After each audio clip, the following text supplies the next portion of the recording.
Welcome to the Karizma Speaks podcast.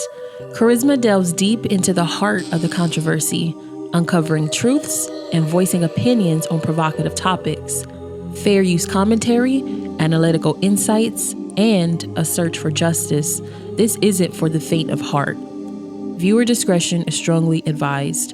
The exposing continues right here on Karizma Speaks.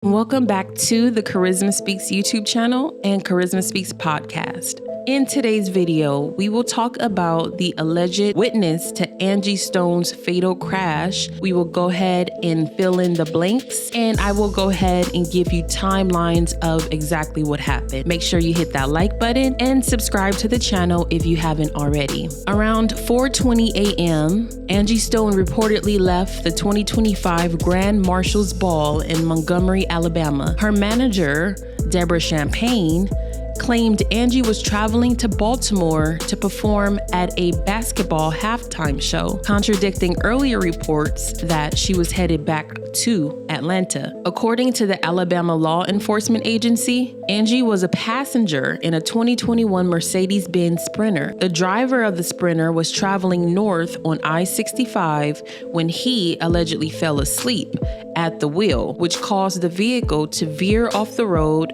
to the left and overturn when returning to the road. The driver told authorities that something was wrong with the Sprinter and he had to keep adjusting it when he was driving. The driver also noted he does not remember what happened around 2 hours into the drive. About 4 in the morning, the alleged witness claimed that she was driving with her daughter on I-65 when she saw the van flipped over. She described seeing a truck with a trailer that had their flashers on. She said in a now deleted TikTok video that it looked like the accident had just happened. She pulled over and put her flashers on, and she said that she ran over to the van and that they were trying to get out. She asked if they had called the police, and they said they were just trying to get out and they were helping a woman out of the van. We came up to a truck with a trailer and its flashers were on, so we slowed down some, and that's when I noticed there was an overturned vehicle in the fast lane. And it looked like it just happened. I pulled over and put my flashers on, and I told my daughter to stay in the car. She grabbed the woman's hand and noted that the woman seemed, quote, out of it. She was wobbling around, and she told her she needs to sit down. And the next thing she says she remembers is a brushing or swiping feeling over her entire body. She ran back to her car and asked her daughter to get back in, and she called 911 and told them what happened. Around 4:35 a.m., police were notified of the incident. According to the reports, a private ambulance company arrived at the scene at 4:55 a.m. An officer arrived about an hour later at 5:25 a.m. According to the official reports, the van allegedly flipped multiple times. 8 passengers were taken to the Baptist Hospital in Montgomery, Alabama. According to a hospital administrator, Angie Stone's name was not in their system. I'm not sure if she was admitted February 28th or March 1st.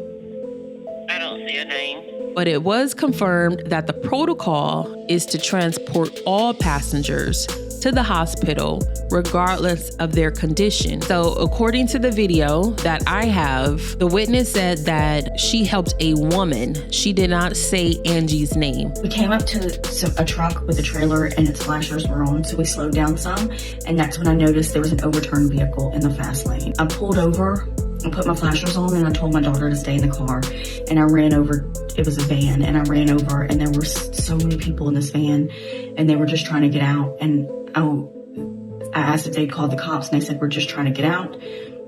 And they were helping this woman out off the side of the van, and I grabbed her hand and I helped her get down, and I called 911, and they said they were on their way. And then the next thing I know, I flew and I fell down to the ground, and it felt like something not ran over me, but brushed over me. She does not mention Angie's name.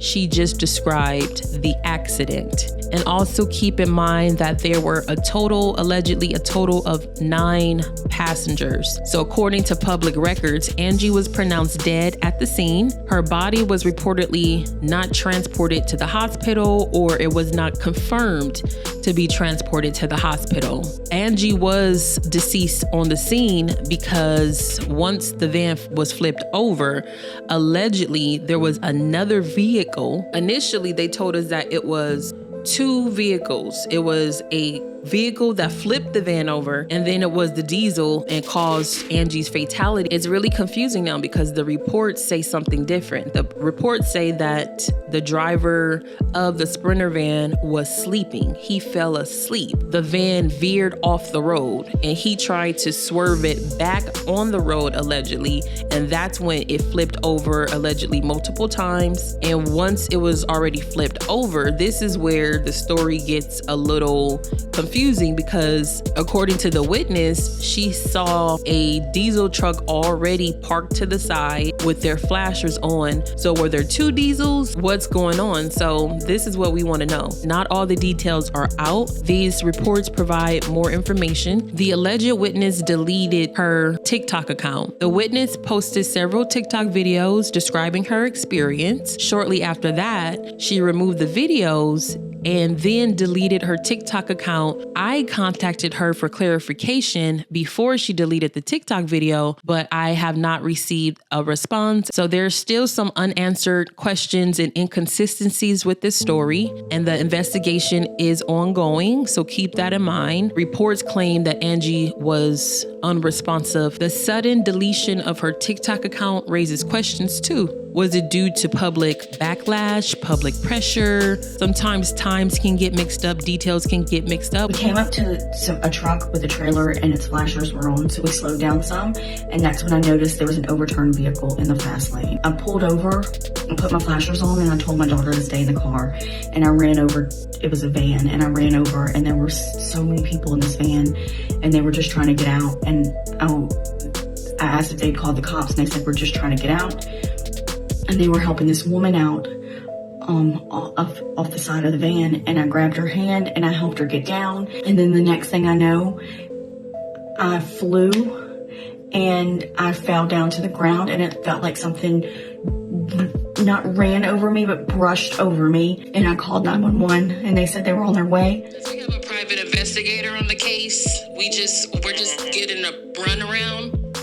We call this place, they tell us to call this place, so we just want to make sure everything is going fine. Yeah, I understand. Let me see, I'm trying to see who can I give you to. Okay, I appreciate it. Probably bed control, and if she was ever here, they will probably medical records. It doesn't say, because I put Stone, but it's Angelica, or something like that. But right. Not Angela. The witness's silence is speaking loudly. The sudden deletion of her TikTok account raises questions too. Was it due to public backlash, public pressure? So we'll keep on watching. Let me know your thoughts in the comment section below. Hit that like button and share your thoughts below, and I will see you on the next video. Peace.